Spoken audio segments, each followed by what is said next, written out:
অম্বু শব্দের সমার্থক শব্দ কোনটি? পানি। উষ্মিশের সমার্থক পাগড়ি। গঙ্গা শব্দের সমার্থক শব্দ কোনটি? গোমতী, কৃষ্ণবেণী, কাবেরী সবগুলো। চন্দ্র শব্দের সমার্থক শব্দ কোনটি? সোম। মেঘ শব্দের সমার্থক শব্দ কোনটি? অম্বুত। প্রথিত শব্দের অর্থ কোনটি? বিখ্যাত। পৃথিবী এর সমার্থক শব্দ কোনটি? অবনী। পরভৃত শব্দের সমার্থক শব্দ কোনটি? পিক। জিজিবিষা শব্দের অর্থ কি? বেঁচে থাকার ইচ্ছা। অনিক শব্দের অর্থ কি? সৈনিক। আফতাব শব্দের সমার্থক কোনটি? অর্ক। এর আরেকটি শব্দ হলো সূর্য। অপলাপ শব্দের অর্থ কি? অপলাপ মানে অস্বীকার করা। কোনটি সমার্থক শব্দ নয়? পাবক, বন্যী, অনল সবগুলো মানে আগুন। অপরদিকে পবন হলো বাতাস, তাহলে এখানে সমার্থক শব্দ নয়, পবন। অনিন্দ শব্দটির অর্থ কি? নিখুঁত। অপবাদ শব্দের সমার্থক শব্দ কোনটি? দোষারোপ, অপযশ, নিন্দা। অদিতি শব্দের সমার্থক শব্দ নয়, নীর। অপরদিকে অদিতি মানে হলো পৃথিবী, পৃথ্বী, ক্ষিতি, অবনী সবই সমার্থক।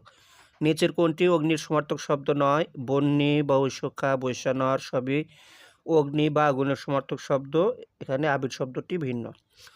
অরন্তোদ শব্দের অর্থ কি? মর্মান্তিক। নিচের শব্দগুলোর মধ্যে কোনটি অমিল? এখানে বেগম। অপরদিকে অগ্নি, অনল, পাবক সবগুলোই সমার্থক শব্দ। অনিল শব্দটির অর্থ কি? অনিল শব্দটির অর্থ হলো বাতাস বা পবন।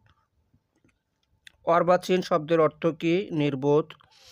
অলেখ শব্দের অর্থ কি? মিথ্যা। আপন শব্দের অর্থ কি? দোকান। অশ্রু শব্দের সমার্থক শব্দ কোনটি? অশ্রু শব্দের সমার্থক শব্দ হলো লোর। অনিল শব্দের অর্থ কি? এটা নয় হস্যিকার। এই অনিল শব্দের অর্থ হলো বাতাস।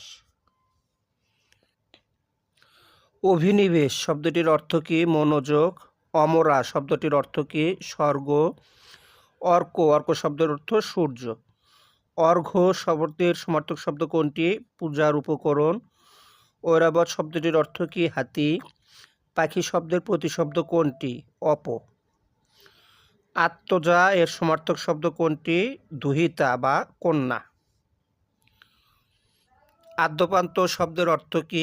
আদ্যপান্ত মানে আদি থেকে অন্ত, এর মানে হলো আগা গোড়া।